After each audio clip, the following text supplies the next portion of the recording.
بھائیوں، بزرگوں اور دوستوں، زلیخا نے، عزیز مصر نے وہاں کی سوسائٹی کے اونچے گھرانوں کی خواتین کے سامنے یوسف علیہ السلام کو پیش کر کے ان کے غرور کو، ان کے سحر کو کیسے توڑا، اس کی تفصیلات آپ گزشتہ جمعے سن چکے ہیں۔ جس وقت ان حضرات نے، ان خواتین نے اپنے ہاتھ کاٹ لیے یوسف علیہ السلام کو دیکھ کر، تو زلیخا نے سمجھا کہ اب موقع بہت اچھا ہے، تو کہنے لگی قالت فذلکن الذی لمتننی فیہ، کہ یہی ہے وہ غلام کہ جس کے بارے میں تم مجھے طعن و تشنیع کرتی تھی، کہ جس کے بارے میں تم مجھے مطعون کرتی تھی، کہ دیکھو ایک مالکہ ہو کر ایک غلام پر فریفتہ ہو گئی، کہ تم نے تو یوسف علیہ السلام کو ایک ساتھ دیکھا تو اپنے ہاتھ کاٹ لیے، اور میں تو صبح و شام یوسف کو دیکھتی ہوں، میرے گھر میں یوسف رہتے ہیں۔ قالت فذلکن الذی لمتننی فیہ، یہی ہے وہ جس کے بارے میں تم مجھے ملامت کرتے ہو۔ اب زلیخا نے سوچا کہ پہلے تو اس واقعے کو میں نے بھی چھپایا، عزیز مصر نے بھی چھپایا، حکومت وقت نے بھی چھپایا، اب جب بات کھل ہی گئی ہے اور میری بدنامی مصر کی گلیوں تک پہنچ چکی ہے، تو کیوں نہ میں اپنی بات کھل کر بیان کروں۔ تو پھر کہنے لگی وَلَقَدْ رَاوَدتُّهُ عَن نَفْسِهِ، میں نے یوسف علیہ السلام کو پھسلایا تھا، میں نے ان پہ ڈورے ڈالے تھے، اور ساتھ یہ بات بھی بتلا دی کہ ہاں میں نے تو یوسف علیہ السلام کو بہکانے کی، پھسلانے کی کوشش کی، فاستعصم، لیکن یوسف علیہ السلام اتنے پکے رہے کہ اپنے آپ کو بچا گئے۔ وہ اپنی طاقت لگاتے رہے، میں اپنی طاقت صرف کرتی رہی، میں زلیخا کو، میں یوسف علیہ السلام کو پھنسانے کی کوشش کرتی رہی، لیکن یوسف بچانے کی کوشش کرتا رہا۔ اور جب اس نے یہ بات کہہ دی تو اب کہنے لگی او دربار والو، او مصر والو، او مصر کی عورتوں، میری بات سنو، یوسف تو بھی میری بات سن۔ وَلَئِن لَّمْ يَفْعَلْ مَا آمُرُهُ، اگر یوسف نے میرے آرڈر کو نہ مانا، اگر یوسف نے میری خواہش کو پورا نہ کیا، جو میں کہتی ہوں یوسف نے یہ بات نہ مانی، لَيُسْجَنَنَّ، میں اس کو ضرور بالضرور جیل بھجواؤں گی، وَلَيَكُونَنَّ مِنَ الصَّاغِرِينَ، اور جیل بھی معمولی نہیں، بامشقت سزا دلواؤں گی، ذلیل و خوار کروں۔ میں جیل کے سپریڈنٹ اور جیلر سے کہوں گی کہ یوسف علیہ السلام کو مشقت کے ساتھ جیل کے اندر رکھے۔ اب دیکھو اس حکم کے اندر آمرانہ شان کہ میں عاشق ہوں تو کیا ہوا، میں مالکہ بھی تو ہوں، میں عزیز مصر کی بیگم بھی تو ہوں، میں ان کی مالکہ بھی تو ہوں، اگر یہ میری بات نہیں مانے گا تو میرے پاس اتنے اختیارات تو ہیں کہ میں اپنے اختیارات استعمال کروں۔ اور یہاں سے یہ بات بھی سمجھ آتی ہے کہ اس وقت مصر کے اونچے گھرانوں کی خواتین کی اخلاقی حالت بعینہ ہی اسی طرح ہو چکی تھی جس طرح آج امریکہ اور یورپ کی خواتین کی ہو چکی ہے، یا پاکستان کے اندر مغرب سے متاثرہ خواتین کی کیفیت ہو چکی ہے۔ کہ دیکھیں کہ زلیخا یوسف علیہ السلام کو ان عورتوں کے سامنے پیش کر کے دکھاتی ہے کہ بھلا دیکھو اتنے بڑے حسین انسان کے اوپر میں مرتی نہ تو اور کیا کرتی۔ اور پھر سامنے سے وہ خواتین نے بھی اپنے عمل سے ثابت کر کے دکھایا کہ اگر تیری جگہ پہ ہم ہوتی تو ہم بھی یہی کام کرتی۔ اور پھر دیکھو نا کس قدر شرم کی بات ہے کہ ایک اونچے گھرانے کے طبقے کی عورت ہو اور وہ سب کے سامنے ببانگے دہل یہ بات بھی کرے کہ اگر یوسف نے میری خواہش کو پورا نہ کیا تو میں یوسف کو جیل میں ڈال دوں گی۔ اس سے پتہ چلتا ہے کہ اس وقت ان کی اخلاقی حالت بہت گر چکی تھی۔ اور آج بھی دنیا میں یہی کہا جا رہا ہے کہ اگر کسی کے ساتھ حسن ہو، کوئی انسان کو اچھا لگے، تو یہ نکاح کرنے کی کیا ضرورت ہے؟ بس آپس میں فرینڈ بنا لو، دوستی اختیار کر لو، ایک پارٹنرشپ کی زندگی گزار لو۔ کیا مولوی کو بلا کے ایجاب و قبول کرواتے ہو؟ ایک ہی بات ہے، کچھ بھی نہیں ہوتا اس کے اندر، حسن دیکھنا چاہیے۔ تو اس وقت بھی لَإِن لَّمْ يَفْعَلْ مَا آمُرُهُ لَيُسْجَنَنَّ وَلَيَكُونًا مِّنَ الصَّاغِرِينَ۔ اب یوسف علیہ السلام بول پڑے، قال رب السجن احب الی مما یدعوننی الی۔ اے میرے پروردگار، اے میرے مولا، پہلے تو زلیخا مجھ کو پھسلاتی تھی، اب تو ساری عزیز مصر کے گھر کے ساتھ خوبصورت عورتیں مجھے پھسلا رہی ہیں، سارا حسن ایک طرف ہے۔ یا اللہ، انہوں نے میرے سامنے دو رستے رکھیں، ایک رستہ تو یہ ہے کہ میں زلیخا کی بات مان لوں اور میں اس کی خواہش پوری کروں، لیکن اس صورت کے اندر میری نبوت پہ انگلی اٹھے گی، توحید کے اوپر لوگ انگلی اٹھائیں گے۔ یا اللہ، دوسرا رستہ یہ ملا ہے کہ میں اس بدکاری سے بچوں اور جیل کے اندر چلا جاؤں۔ قال رب السجن احب الی مما، اے پروردگار، مجھے جیل میں جانا پسند ہے، میں ان کی بدکاری کی دعوت کو قبول نہیں کروں گا، میں تیری نافرمانی نہیں کروں گا، اگرچہ مجھے جیل میں جانا پڑے، مجھے مشقتیں جھیلنی پڑیں۔ اے پروردگار، مجھے جیل زیادہ پسند ہے اس چیز سے جس کی طرف یہ مجھے دعوت دے رہی۔ قال رب السجن احب الی مما یدعوننی الی، اور اگلی بات بھی ساتھ کی، وَإِلَّا تَصْرِفْ عَنِّي كَيْدَهُنَّ۔ یا اللہ، اگر تو نے مجھ سے ان کے مکر کو نہ پھیرا، ان کی تدبیروں کو، ان کے داؤ پیچ کو مجھ سے نہ ہٹایا، تو یا اللہ میں کب تک ان کی تدبیروں کا مقابلہ کروں گا؟ آخر اگر تیری مدد اور نصرت نہ ہوئی تو میں بھی ادھر جھک جاؤں گا۔ اے اللہ، تو میری مدد فرم۔ وَإِلَّا تَصْرِفْ عَنِّي كَيْدَهُنَّ، اور اگر ان کے مکر کو مجھ سے تو نہ پھیرا، اصب الیہن، تو یا اللہ میں بھی ان کی طرف مائل ہو جاؤں گا، وَأَكُمْ مِنَ الْجَاهِلِينَ، اور میں نادانوں میں سے ہو جاؤں گا۔ کہ اللہ کی نافرمانی کرنا یہ تو نادانوں کا کام ہے، یہ جاہلوں کا کام ہے۔ پیغمبر جہالت سے بالا تر، علم کے مالا مال ہوتے ہیں۔ اے اللہ، میری حفاظت فرما۔ اس سے پتہ چلتا ہے کہ عاجزی دیکھو، انکساری دیکھو، کہ حالانکہ یا اللہ ٹھیک ہے، میں بچوں گا، میں کوشش کروں گا، لیکن یا اللہ اگر آپ کی مدد ہوئی، اگر آپ نے میرا دست بازو پکڑا، وَإِلَّا تَصْرِفْ عَنِّي كَيْدَهُنَّ أَصْبُ إِلَيْهِنَّ وَأَكُمْ مِنَ الْجَاهِلِينَ۔ میں اس پہ بات میں آؤں گا، آگے تفصیل سے تھوڑی بات سناتا ہوں، یہاں بڑی پوائنٹ کی بات ہے، پھر میں اس کی طرف آتا ہوں۔ اب اللہ تعالیٰ آگے کیا فرماتے ہیں؟ فَاسْتَجَابَ لَهُ رَبُّهُ، یوسف علیہ السلام کی دعا اس کے پروردگار نے قبول کر لی۔ کیا مطلب؟ کہ یوسف تو نے جیل مانگی ہے، زلیخا سے پناہ مانگی ہے، میں تجھے زلیخا سے پناہ دیتا ہوں، جیل میں ڈالنا پسند کرتا ہوں، تیری دعا میں نے جیل میں جانے کی قبول کر لی۔ فَاسْتَجَابَ لَهُ رَبُّهُ، اللہ نے یوسف علیہ السلام کی دعا کو قبول کر لیا۔ فَصَرَفَ عَنْهُ كَيْدَهُنَّ، ان عورتوں کے مکر کو، تدبیر کو یوسف علیہ السلام سے پھیر دیا۔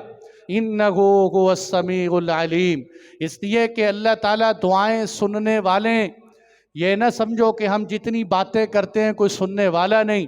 إِنَّهُ هُوَ السَّمِيعُ، وہ سننے والا ہے، العلیم، وہ جانتا ہے کہ اوپر سے دعا مانگتے ہو یا اندر سے مانگتے ہو، کون کون سی تمہاری ضرورتیں، انسانوں کی ضروریات کیا ہیں، جانوروں کی ضروریات کیا ہیں، وہ جانتے ہیں۔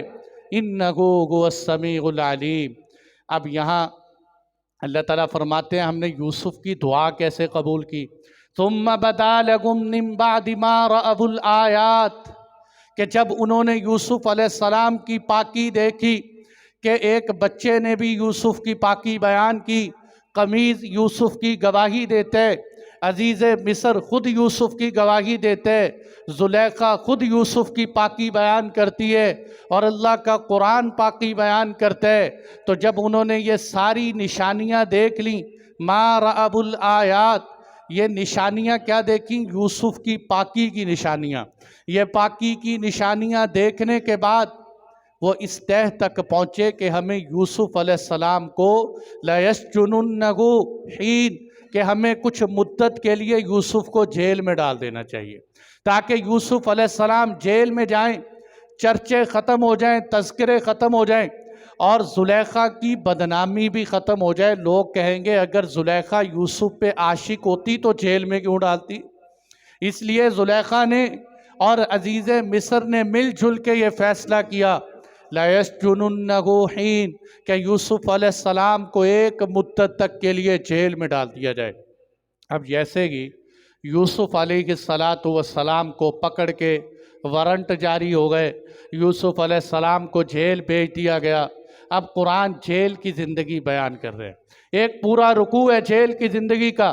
وَدَخَلَ مَعَهُ السِّجْنَ فَتَيَانِ، کہ جس وقت یوسف علیہ السلام جیل کے اندر گئے، آپ کے جیل میں جانے کے ساتھ ساتھ دو اور نوجوان بھی جیل میں داخل ہوئے۔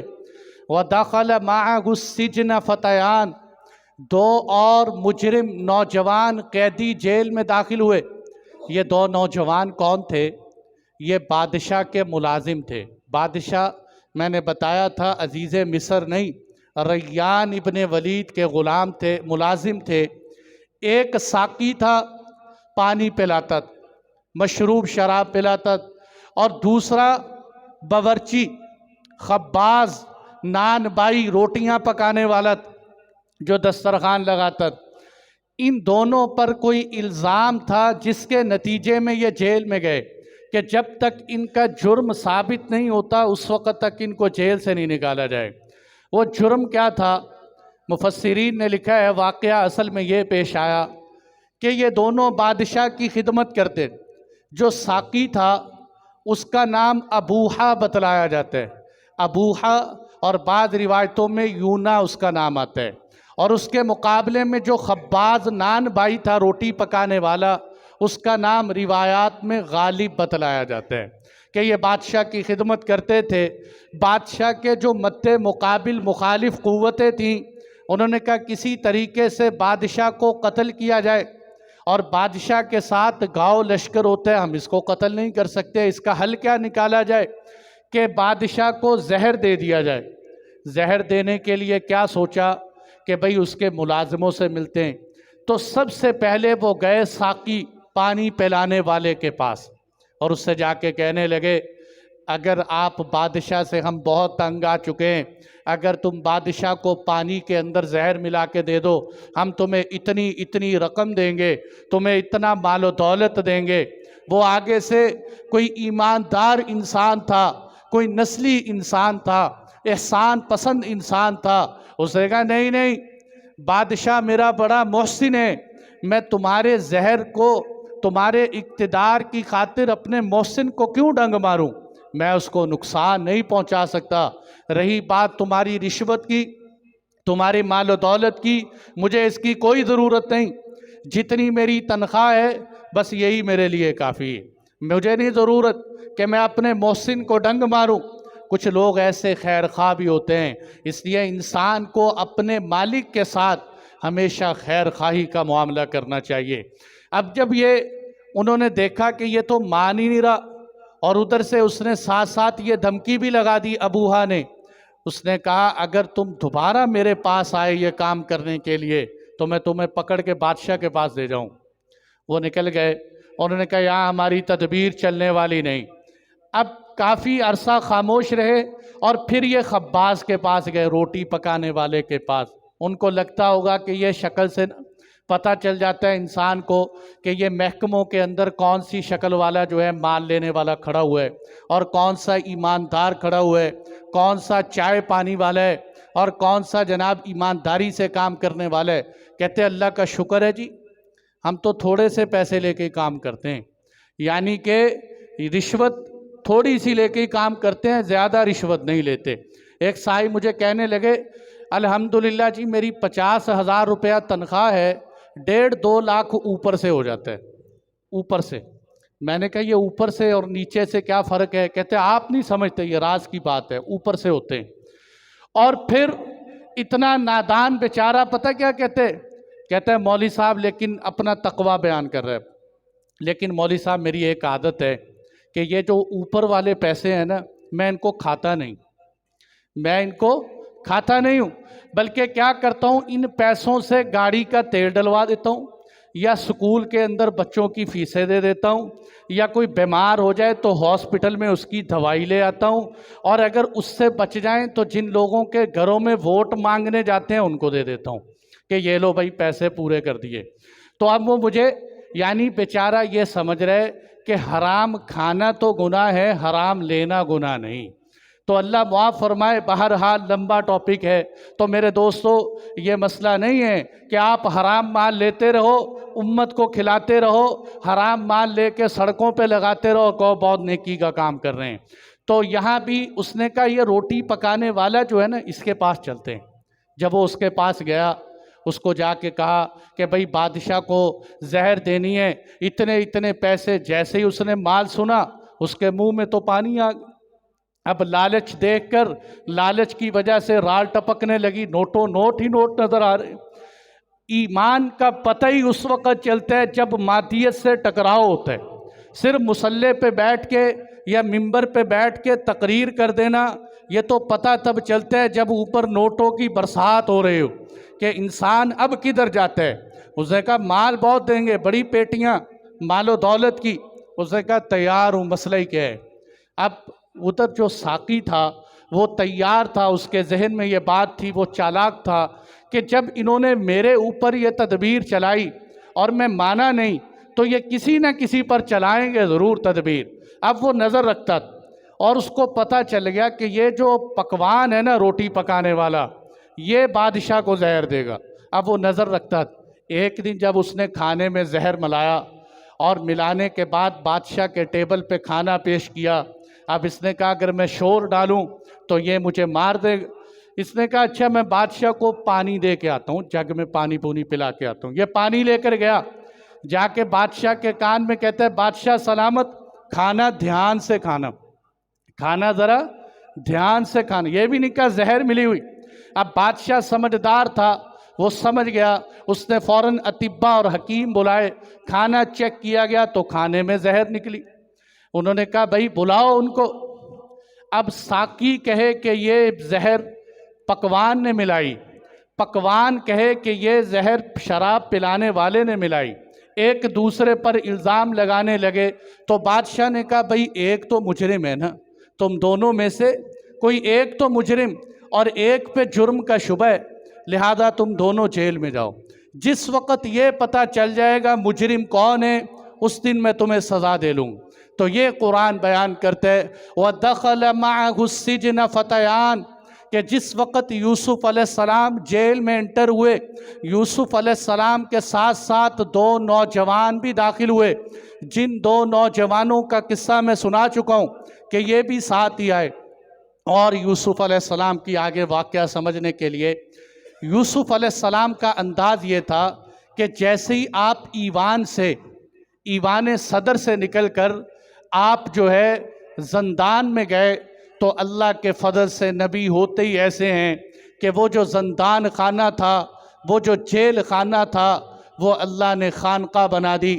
اسی جیل خانے کو آپ نے عبادت گاہ بنا دیا، لوگوں کے اندر دعوت کا کام شروع کر دیا، نمازیں پڑھتے اور لوگوں کو تلقین کرتے، جیل کے اندر عبادت ہو رہی۔ اب جیل نہیں رہی، اللہ نے عبادت کی فضا بنا دی۔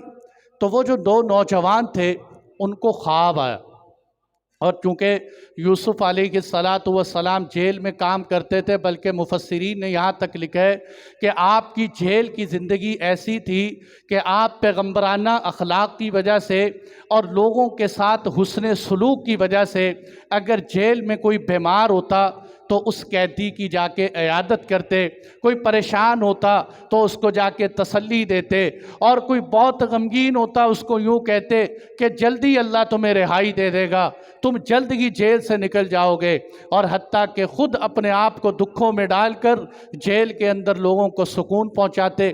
تو جیل میں بات مشہور ہو گئی، اب جو نیک آدمی ہو اس کا چرچا ہو جاتا ہے، تو جیل کے اندر بات پھیل گئی کہ ایک خوبصورت نوجوان ہے جو اخلاق کا بہت اچھا ہے، چہرے سے بڑا بزرگ محسوس ہوتا ہے۔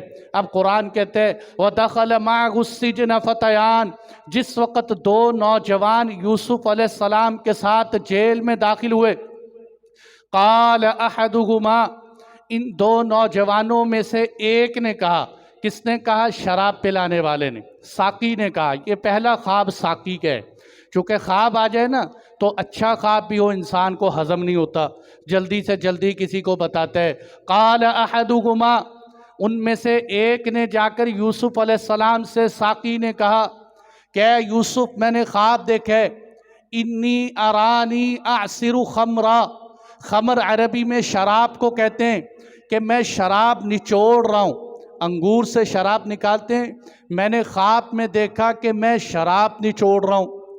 وقال الآخر، دوسرے نے کہا میں نے بھی خواب دیکھا ہے، انی ارانی احمل فوق رأسی، کہ میرے سر کے اوپر خبز، روٹی کو کہتے ہیں نا خبزن، اس لیے روٹی پکانے والے کو خباز کہتے ہیں، خبز خباز، کہ میں نے اپنے سر کے اوپر روٹیوں کا ٹوکرا اٹھایا ہوا ہے۔ لیکن عجیب بات یہ ہے تأکل الطیر من، طیر پرندوں کو کہتے ہیں کہ پرندے آتے ہیں اور آ کے میرے ٹوکرے میں سے روٹیاں اٹھا اٹھا کے لے جاتے جا رہے ہیں اور کھاتے۔ تأکل الطیر من، میرا خواب یہ ہے کہ میرے ٹوکرے میں روٹیاں ہیں اور پرندے آ کے روٹیاں کھا رہے ہیں۔ جب دونوں نے اپنا خواب بتلا دیا تو اب کیا کہنے لگے؟ نبئنا بتأویلہ، اے یوسف تو ہمیں اس خواب کی تعبیر بتلا، انا نراک من المحسنین۔ یہ میں نے اس لیے پیچھے تقریر کی تھی یوسف علیہ السلام کی جیل کی زندگی، کہنے لگے ہمیں خواب کی تعبیر بتلا کہ تو کوئی نیک آدمی لگتا ہے، انک من المحسنین، کہ تو کوئی محسن لگتا ہے، تو کوئی شریف انسان لگتا ہے۔ اور میں نے بتایا تھا کہ پیغمبر ہوتے ہی وہ ہیں کہ جن کو اپنا تعارف کرانا نہیں پڑتا، ان کے چہروں پہ نور ایسا ہوتا ہے، اپنے پرائے سبھی پہچان لیتے ہیں۔ دیکھو نا، چھوٹی سی بات کر کے آگے چلتے ہیں، جب آپ صلی اللہ علیہ وسلم مدینہ منورہ میں انٹر ہوئے، بچیوں نے دیکھ کر جو جملے کہے تھے، طلع البدر علینا من ثنیات الوداع وجب الشکر علینا ما دعا للہ داعی، ان بچیوں کو کسی نے نہیں بتایا تھا کہ یہ اللہ کے نبی آ رہے ہیں، لیکن انہوں نے جملے ایسے کہے، ہم پر 14ویں کا چاند طلوع ہو چکا ہے، 14ویں کا چاند طلوع ہو چکے۔ اچھا نکتے کی بات دیکھو، عربی کے اندر جو ابتدائی چاند ہوتا ہے نا بالکل باریک، اس کو ہلال کہتے ہیں، جو بالکل باریک نظر نہیں آتا ہلال ہوتا ہے۔ اس کے بعد چاند چلتے چلتے قمر بن جاتا ہے، پھر اس سے آگے جب نکل کر 14ویں کا چاند مکمل ہوتا ہے اس کو بدر کہتے ہیں۔ اس چاند کے بعد کوئی اور چاند نہیں آتا، یہ چاند سارے چاندوں کا سردار ہوتا ہے، اس کے بعد کسی چاند کے آنے کی امید نہیں ہوتی۔ وہ بچیاں کیا کہتی ہیں؟ اب تو 14ویں کا چاند آ چکا ہے، اس چاند کے آنے کے بعد اب کسی نبی کی نبوت کی ضرورت نہیں ہے، یہ ختم نبوت کا تاج سر پہ رکھ کے آیا ہے، یہ بدر بن کے آیا ہے، یہ سارے ستاروں اور سورج اور چاند کا سردار بن کر آیا ہے۔ من ثنیات الوداع، وہ سامنے پہاڑوں سے نکل کر آیا ہے۔ ہمارے اوپر اللہ کا شکر واجب ہے کہ جس نے ہمیں محمد مصطفیٰ کی خدمت کی سعادت نصیب فرمائی۔ تو حضرت یوسف علیہ السلام جیل کے اندر انا نراک من المحسنین، کہ ہمیں تم کوئی نیک آدمی لگتے ہو، کوئی اچھے انسان لگتے ہو۔ یوسف علیہ السلام نے ان کا خواب سنا۔ اب بات کیا تھی؟ خواب سننے کے بعد سیدھا سیدھا بتا دیتے کہ بھئی آپ کے خواب کی یہ تعبیر ہے۔ فرمایا قال لا یأتیکما طعام ترزقانہ الا نبأتکما